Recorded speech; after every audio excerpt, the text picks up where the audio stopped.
Hello, my beautiful friends. Welcome back to the show. I am super excited to dive into today's conversation with Deb Koch.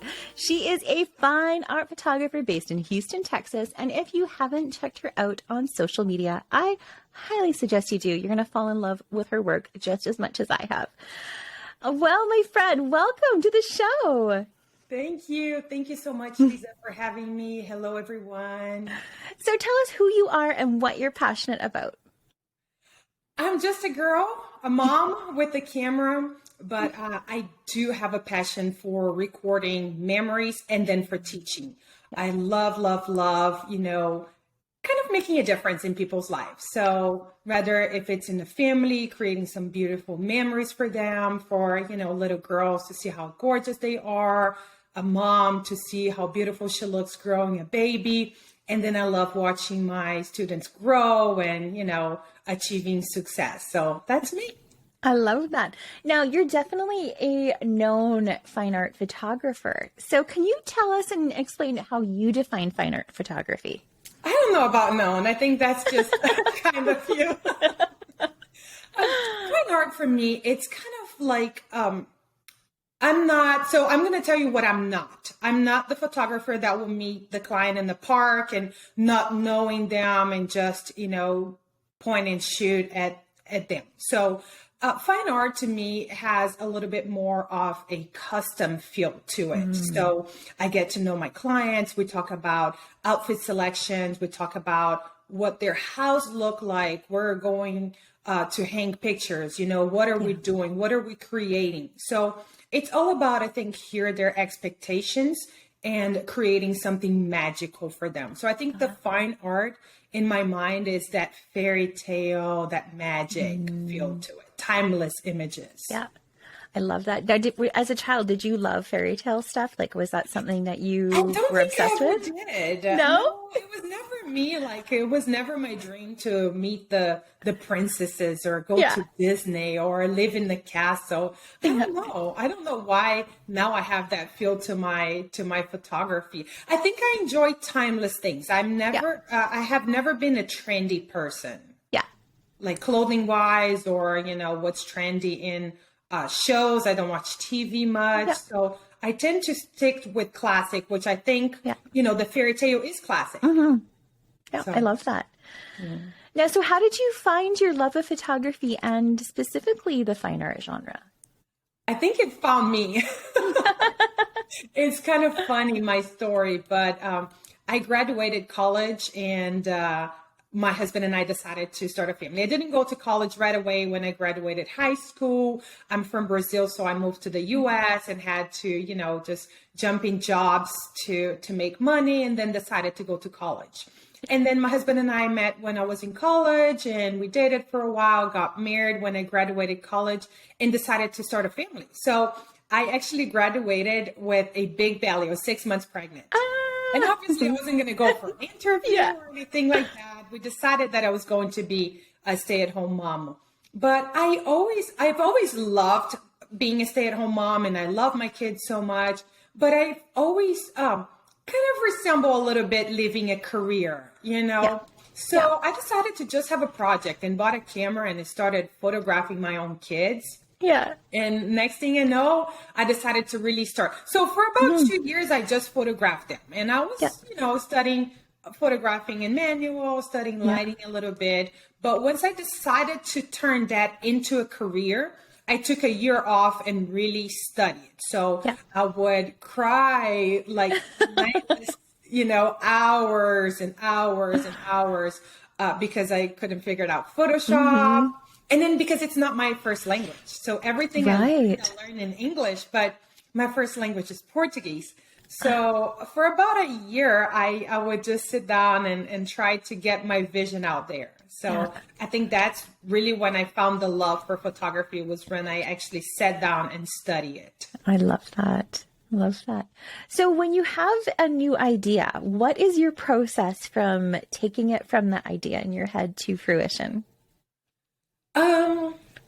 So I try to, I run my business as a business. So this is this is my business. That's how I make money. That's how I bring the money to my family. So when I have an idea, most of the times I do not put that idea out there with clients. I have like a model, or I'll have my own kids, or, unless the client really comes to me for something totally different and, gives me that creative, like, kind of, The free reign. Yeah. Yes. But a lot of times I feel like because they have seen it in my website, or because they have seen it in my social media, I feel like that's what I need to present to them when they're hiring me. So when I have an idea, most of the times I try to build up in that idea and then grab a model, do a model call, get my kid, go outside, try it out. And then I tried several times until it actually becomes something that I'm willing to sell and I'm willing to show off to my clients. And then I come up with like a new mini session or a styled session, or, something like that. I love that. It takes a while. I'm not Yeah. like, yeah, let's do this. Yeah, sure. Let's jump in the car and go to the park and do it. Totally. That's one thing I kind of struggle with a little bit is that creativity of doing the personal projects, showing that, but then having, like, it's very different. Like, my fine art work is so time consuming. It's such a project, as you know. And then, like, my regular work with my clients is typically like I have a process, and I've been doing it for years, so I'm getting faster at it, but it is definitely a process. So I struggle with showing the fine art stuff and my clients' expectations. Yes. So do you have any advice on sort of getting around that? I mean, you nail on the head. It's extremely important to have that time. And with being in business for so many years now, I kind of figured out the balance of my business. So January and February normally are very low months for me because everyone had Christmas cards done. It's cold outside. So that's when I tend to like to learn something new, to be creative, to invent something, to build a new prop, or to kind of let that out. And then around March, April here in Houston, we have wildflowers. Everyone wants to be outside. The colors are popping in. And that's a busy season for me. So April, May are busy months. And typically I don't be very creative around that time. And then June and July, it's super hot. And if you've ever been in Texas, the mosquitoes are like baby bird sizes. It's so disgusting, So I try to either travel with the kids, or if I'm in town, I try to do a little bit more of studio work. I try to do something a little bit more creative in the studio. And then when I get back, about August, September, it's rain months. So I kind of have to allow a little bit more time and flexibility in my agenda. If I need to reschedule a session or something, it's right back to school. People are thinking about fall. And then October, November, and December are like just crazy months. There's no creativity around that time. It's the time to, make money, be very consistent with my work, and just, do regular sessions, mini sessions, and all of that. So I think because I understand the kind of, the flow of my business now, I allow myself to, be go, in busy mode. I call it survival mode season right now. And then I allow myself to be more creative in the months that I know it's not very busy for me. I love that so much, because I think instead of fighting the seasons of your business and the photography, you just kind of like lean into it. Yes, and and it works for me. It may be different in different parts of the world, or if you're a newborn photographer where it's not as seasonal as family photography is. So this is basically what works for me. And then when I accept projects and when I do teaching or mentoring or something like that, I try to fit that into my slow seasons instead of my busy seasons. Yeah, I love that. Now, you share your studio with another pretty famous photographer, actually. So can you share a little bit how you and Paloma Shell got together?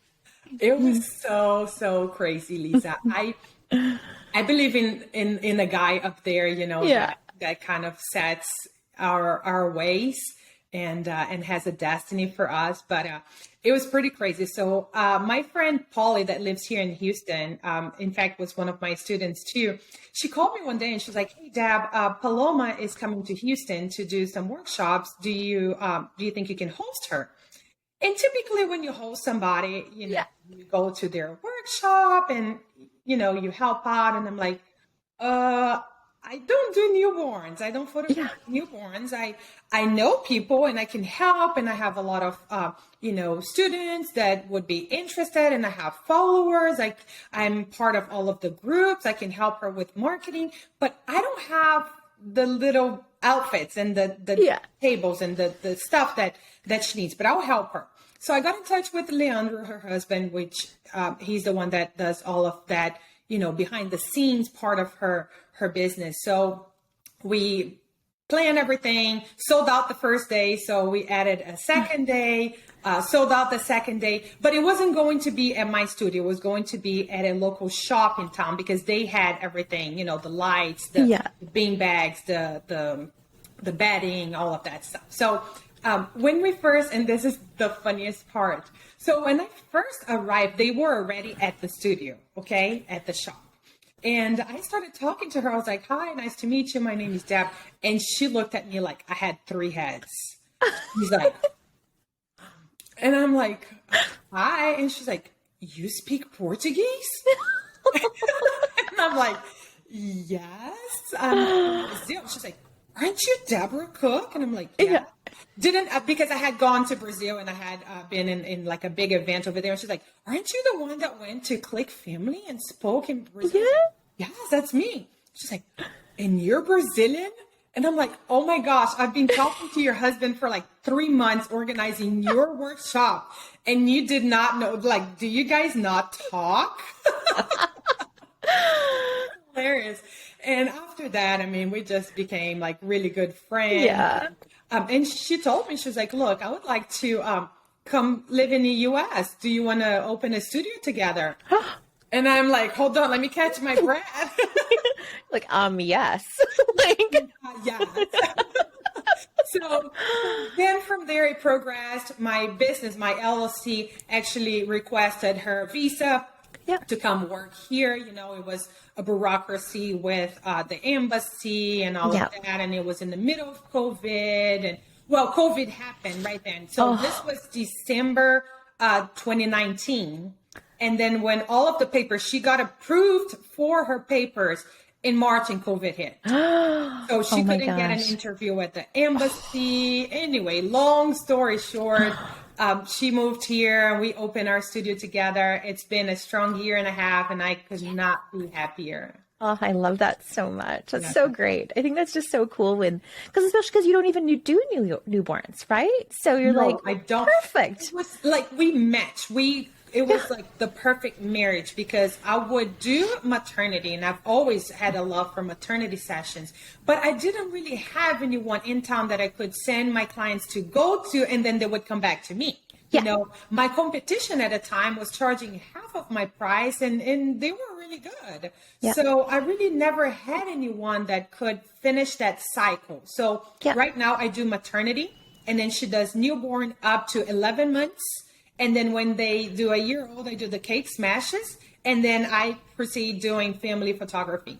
I love that. That's so great. And well, congratulations. That's pretty awesome. Thank you. And she's such a go-getter, Lisa. She's so great. Of course, when you start a partnership, you don't ever know how it's going to be, if you guys are going to get along, the respect of the space and all of that. And both her and Leandro have been such an amazing joy to work with. I love that. That's so great. Yeah, she worked for this, I think she was the 2018 or 2017. She taught for the Milky Way. And she's just a lovely human. She's so great. Yes. I love that. So I love fine art. We're going to go back to fine art because I really do love it. And I love really creating only a few pieces per client. So can you share how you ensure you don't over deliver? Because as we know, fine art is really time consuming. Yes. So I like to tell my clients and I tell my students that too, like I'm very control freak. So I am very detail oriented. The hair needs to be in the right place. I'll stop, and I'll be like, okay, well, your hair needs to do this and you need to do this and you need to turn your shoulder this way or that way and things like that. So I think 90% of the time I'm preparing to shoot. I don't shoot like 15 of the same pose or anything like that. So majority of the time I will do the session, and then I don't overshoot because I know in my head already what I need. And I have a workflow that has worked for me. So can I share? Yeah. That's something that I talk when I do, workshops and when I do teaching and all that, because I think has worked for me. So it may work for, people out there at home that get a little stuck on what to do. So I start out with the whole family. And the reason why is because the mom is always so stressed, and she had looked at Pinterest and she has all of these perfect things, and she's nervous and she wants to show the world how her family's perfect, right? Yeah. And then daddy don't ever want to be there. They want to be at home drinking beer, watching soccer, football, whatever, baseball, And then the kids don't know what's going on, but they can feel the tense. Like daddy's tense because he doesn't want to be there. Mommy's tense because she knows daddy doesn't want to be there, but it's important. And the kids feel that. So if I start out with the family pose, everyone relax because daddy thinks it's almost done. Mom is like, ooh, I have that perfect picture to put it in my wall and the kids don't know what's going on, but they are going to get ice cream if everything goes well and, everything's going well because mom is smiling and daddy's happy. So I start out with that. And then I break up a little bit. I'll do mom and the kids, mom and each one of the kids, daddy and the kids, daddy and each one of the kids together, each one of the kids, like full body. And then I'll do like a little bit more of like a close-up headshot or 3/4 where you can show like the real smiles, the personality, all of that. And then I'll go back and do like a nice family pose with like everyone tickling each other or something more playful and all of that. And then I'll finish with mommy and daddy together because chances are they haven't done a photo since like their wedding or something like that. So I always try to finish with a little bit more romantic and they know it's almost over, and I'll have them like looking at me and finishing with a little kiss. I love to do my downtown dip, when daddy, mommy. I love that connection that it creates when they're both relaxed and happy.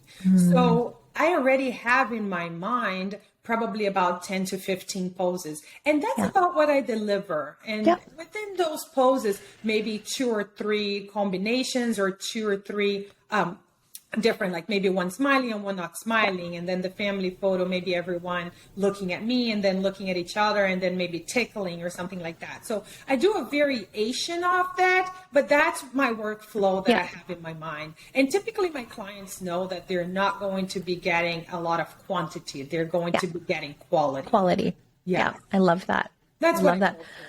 I think a lot of the time I get stuck because I shoot really quickly and I give a lot of prompts. So I'm moving things all the time and tweaking things. It's like, turn your head, give her a kiss, do this, higher, lower.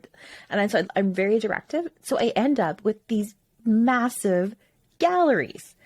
And then I shoot myself in the foot because I can't cull them. I'm just like, I like this one and this one and this one and this one and this one, even though they're like pretty darn the same. Similar, so, so do you have any tips on like culling? Yes, I like to give them a variety, but not to be overwhelmed. My galleries, the packages that I offer are 15, 20, and 30 images. Not that they couldn't purchase anymore. I've had clients, in fact, last week chose 40 images from her gallery. But I try because I don't want them, and I don't want to be editing 100 images from the same gallery. It gets boring and And that's what happens. I get bored. I prefer that they come often, but I prefer that they choose. I think 20 is a good number for my work. Obviously it's more money if they choose 30, but I prefer that they come and choose 20 images 2 or 3 times a year than they choose 60 images from the same gallery, So in order to do that, I try to do 1 or 2 variations of each one of those poses and that setup combination that I told you. So typically my gallery comes with, like my proof gallery comes with about 60 images. And then from there, they can reduce to 15, 20, 30 images. So that's what I try to do. So the 60 images, what you're fully shooting? That's what I deliver for them to choose. Oh, Yes, I Oh, usually okay. maybe 120 to Yeah. 150, and then I separate. And then one thing that I do, Lisa, is because I photograph with the 200, Yeah. and I'm very far from my subject, I may take 3 or 4 off the exact same image, but I toggle my focal point to each one of the Yes. faces just to make sure that everyone is sharp and crisp and all of that. But I'm not going to be sending them all those 5 or 6 images. I'll send 1 or 2 of that Yeah. selection. So Yeah, I have I love that. extra if I need to, and it's extra insurance. So I may have Yeah. 150 images that I shot in a session, but they don't need to see all of them. They only Yeah. need to see about 60 or 75 images. Yeah, I love that. I know I've been a chronic overshooter since 2010. Like my average newborn gallery, I swear, is like 500. Newborn. Oh, I know. Stop it. and they don't even move, right? No. I know. I'm my own worst enemy. It's hilarious. I don't want to be like very confusing for them, because the longer they take, to select the images, the more time passes by and they're less likely to Yes. select a lot of images. So I try right away. My process is I photograph a session within a day or two. I try to send them their proof gallery, and I try to have them select within 2 or 3 days. So that way I can have my editing consistent and I can have, my workflow going on. I love that. So you send them a soft proof gallery. I do. And I know, Awesome. people No. who are, skeptical about it. My proof gallery, I have a big watermark in the entire photo that says proof, proof, proof. So here's Yeah. the frame and it says proof, proof, proof. There's no way of them cropping or taking them off, removing it or anything like that. But I feel like it's important for family photography. I feel like it's important for mommy to pick the real connections, the real smiles, the real personality, that she wants to look. 20 years from now, she's the one looking at that image, not me. Oh, I love that. That's a really neat perspective, because that's one thing that, I've always noticed is the ones that are my favorite images are not necessarily the favorite images of my clients. Exactly. So that's really interesting. I like that. That's how it started. I used to, when I first started photography, I used to select, and then I think just like most of us, over delivering because I wasn't very confident in my work. So I would promise 20 images and then I would do 60 and then, and then they would ask for more. They'll be like, well, how about that one pose or this or that? So I decided to restructure my business in a way that it would work for me. Yeah. And because, like you mentioned, fine art is so time consuming, it takes so long to edit each one of the images. I make it a priority if they make it a priority. So if that's their favorite, if they make it important enough for them to select and purchase it, I make it important enough for me to, take my time editing that image and make it absolutely perfect for them. I love that. Do you ever run into a situation where they're like, well, can you just give us the ones that aren't edited too? Oh, yes, all the time. And so what do you do in that situation? No. Yeah. Okay. Because I'm like, best representation of my work, Right? Like, okay. To a restaurant and asking for raw food, it's Ooh, not good example. Yeah, exactly. I love that. Love that. Can I get the eggshells just because I collect them? You can't do that. You're going to have the omelette. You're going to have the final product. So that's what I tell them. I'm just like, look, one, you can't really open it because you don't have Photoshop in your computer. You can open a raw image. You need a specific program. And two, that's not the best representation of my work. So I prefer that you have 10 images that you absolutely love than you have 100 images that you're barely going to look at it because they look the same. Or you're just going to throw an Instagram filter on and I'm going to die inside. What are you going to do? Make an album with your edited images and not edited? You can't do that. No. No, it ends up on Instagram. No. That's not what I want people to see. I want them to see the final image. And it's such a big difference too, Lisa. Perhaps if it was a different business model where maybe I did like a wedding and I batch edit in Lightroom, it would have been different. But it's such a big difference from my raw image to my final product that I think now my clients understand. So it's been a very long time and it's in my contract. It's in my website. I talk to every single client on the phone and I explain them the process and all of that. So So it's been a very long time, but every now and then I do get like, oh, well, we're going to throw it away. Can I please have it? Nope. Nope. I love that. So how do you feel styling, light, and location play into the work that you create? Huge. Yeah. Location. I always talk to them like, what kind of lifestyle do you have? Are you guys more urban people? Do you enjoy going to the park? Do you go for bike rides? Do you enjoy hiking? And a lot of times it takes them a while to think like, let me think. And then the second thing about location is, how is your house decorated? Like, how is it everything white, pottery born theme, or do you have darker pieces? Is it more moody? Is it more modern? Because the reason I do that, I'll share with you. One time I had this like very specific look in my mind, and I hired an amazing photographer to take those gorgeous pictures for me because I wanted, my family in a dark, moody, sad, and she has amazing light and everything. And then I realized that where I was going to put that photo in a big canvas in my house was a dark wall, and it didn't really go with it because I was like, now I have a dark photo with a dark wall. So I always ask them, like, how's your decoration? Where are you going to put your one piece? And at that time, I'm telling them, look, where you're going to get a big piece. Where are we putting that big piece in your house?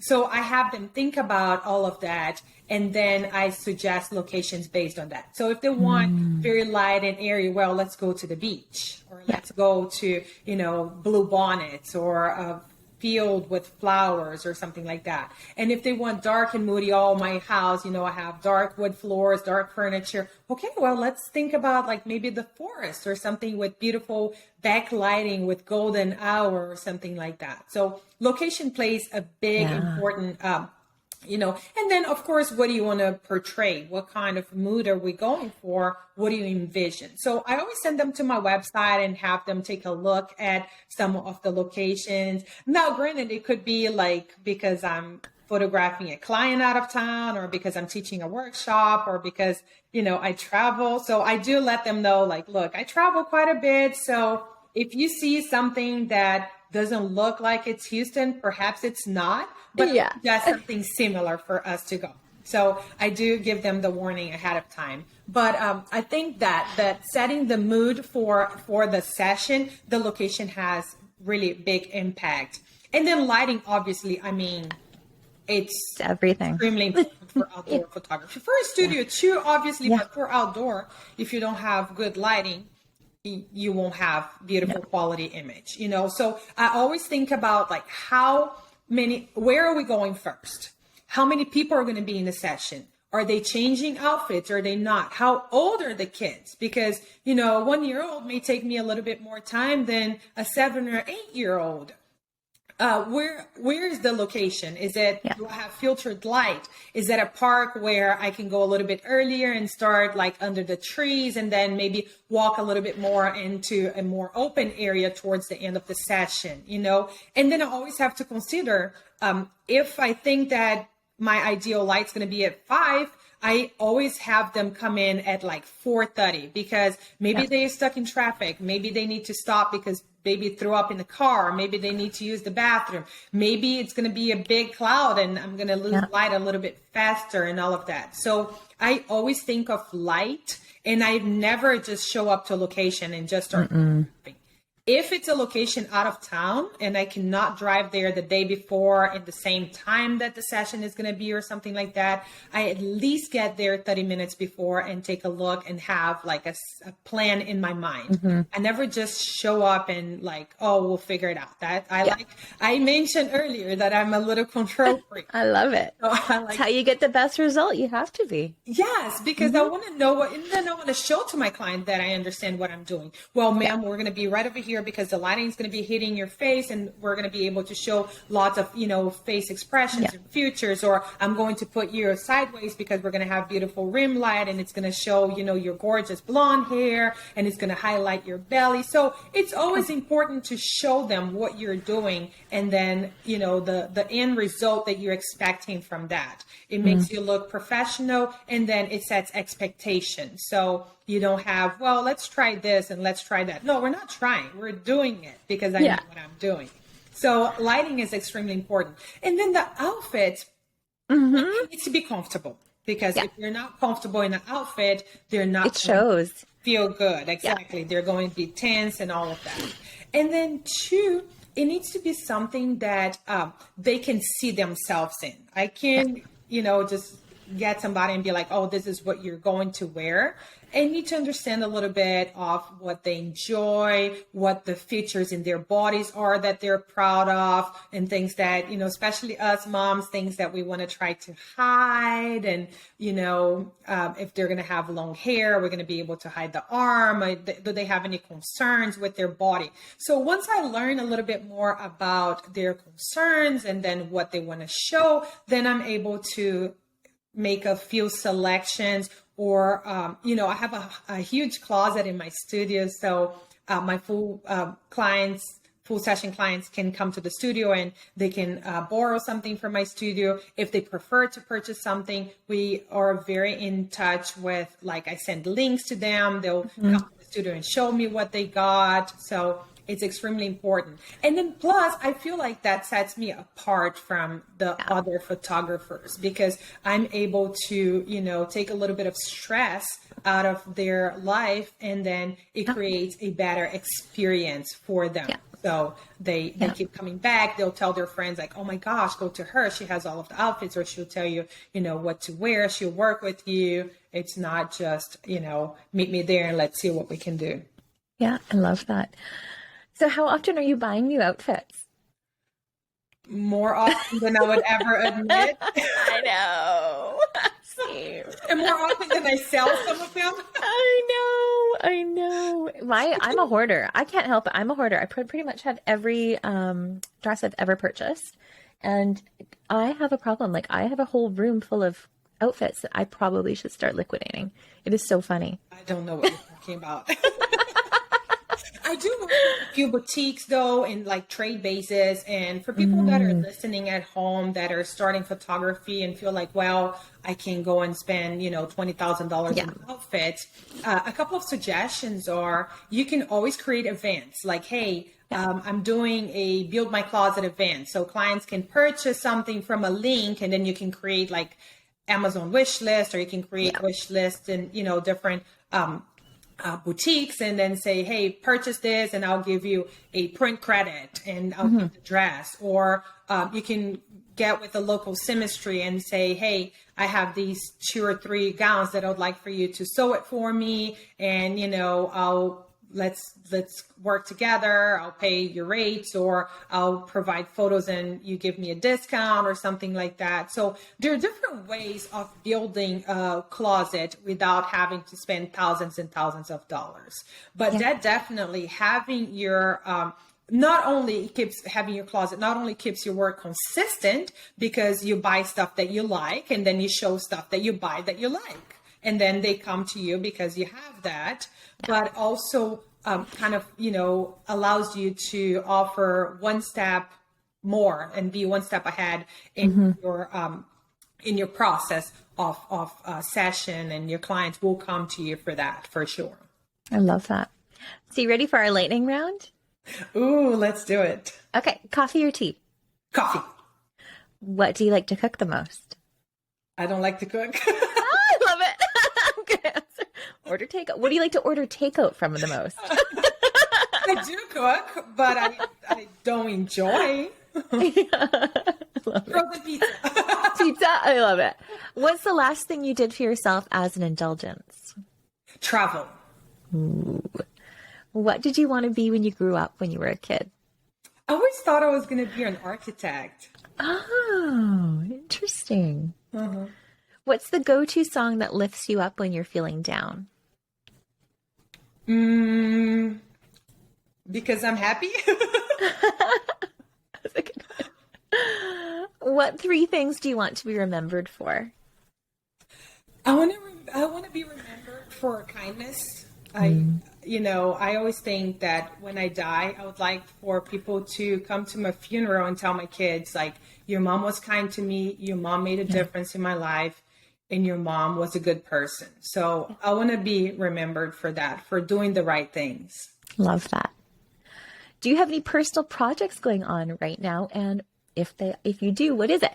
Oh my goodness. How many can I mention? Yeah, many as you want.